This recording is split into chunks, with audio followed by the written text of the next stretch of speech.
MCU burnout is real. At least for me it is. I have not thoroughly enjoyed a Marvel film since Shang-Chi. I mean, Wakanda Forever was cool too, but it didn't really floor me. Marvel used to drop blue magic, but since Endgame, it feels like they've been releasing red magic to the streets. I couldn't bring myself to complete more than a couple episodes of Moon Knight. I had zero interest in She-Hulk and Ms. Marvel, and Ant-Man Quantumania ironically caused no mania amongst the fans, unless we're talking about a negative mania. I say that to say maybe, just maybe, there's hope for the MCU. I've completed my screening of Guardians of the Galaxy Volume 3, and this has got to be one of the best Marvel releases in a long time. This film gets everything right that a lot of the past releases didn't. Since Endgame, Marvel has had a scaling issue. Endgame was a spectacle, and rightfully so. It was 10 years worth of films leading up to that moment, but since that moment, it's become very clear that Marvel wasn't really sure how to reset things. Large events happen all the time in comic books, but the difference is the average MCU fan is just a casual. Comic book fans are more hardcore, so you don't have to sell to them, but you do need a marketing plan when you want to try to keep the casuals interested. Marvel's game plan for the Kang reset boils down to two things: spectacle and volume. Since the Kang saga has begun, they've relied a lot on trying to recreate the spectacle that was Endgame and releasing more content than ever. And in the process, it feels like their projects have lost some soul. Basically, corporate greed ruins everything. Yeah, that makes sense.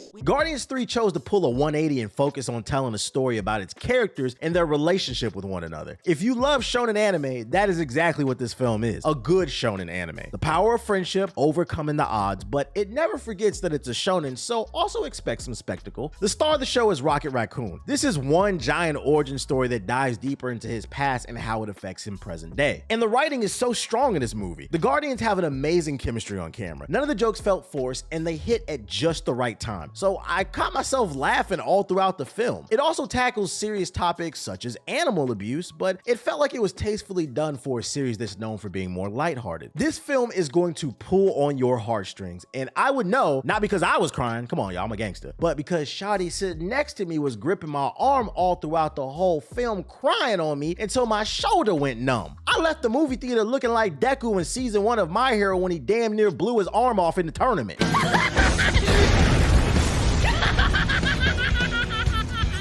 The pacing in this film is masterful as well. The runtime is almost 3 hours and it never felt like that. I think that's because no scene overstayed its welcome. I felt like each scene served its purpose, then it kept it moving. And big shout out to the film's villain, the High Evolutionary. It's played by Chuck, whose last name I won't even bother to try to butcher. I can't pronounce it, y'all. This man killed that role. His character is a straight psycho. There's no motive for this character that makes you look at the character like, oh, I can understand why he's doing what he's doing, like Killmonger. This dude is just batshit crazy, and you can tell he relished in that role by the performance that he gave.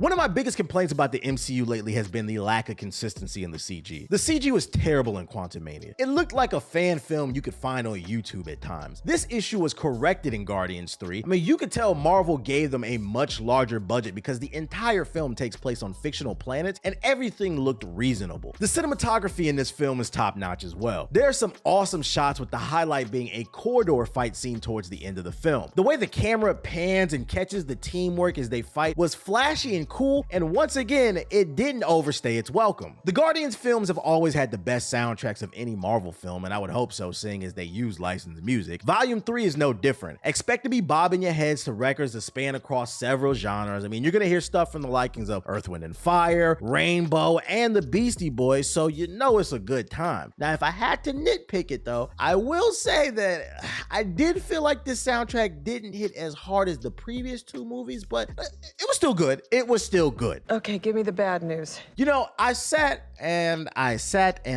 some more trying to think of something that I absolutely despised about this film, but I honestly don't have anything for you. I thought this was a great send-off, seeing as some of the cast didn't resign for more Marvel films and James Gunn is moving on to DC. If anything, this movie proved how important it is to have a director with a vision. I think Marvel is going to sorely miss James Gunn, and the way that he handled this film gives me hope that DC films can finally finally get their act together. Now, I've seen some fans on social media and my Discord screaming this is a top 5 Marvel movie. I'm not sure about all that. I need to give it another watch to see how I feel. But what I am sure of is that you should join my Discord at discord.gg/GIupdates. There will be a link in the description box below. When you join the Discord, you are joining one of the coolest communities on the internet. We game together. We discuss a bunch of different topics from comic book movies to video games to content creation. We throw special exclusive events and content inside of the Discord. So once again, that's discord.gg/GIupdates. But yeah, regardless if I have no issues with the movie, I'm still not a huge fan of the Guardians. I've always been more of a Rocket Raccoon fan, seeing as he's an asshole and so am I, but that's most likely just my bias speaking. Only time can tell how this film will stand the test of time for you and I. Probably not the hot take you were looking for, but you probably weren't looking for a black guy cosplaying as a Saiyan with a low temp fade when you searched Guardians of the Galaxy 3 on YouTube anyway.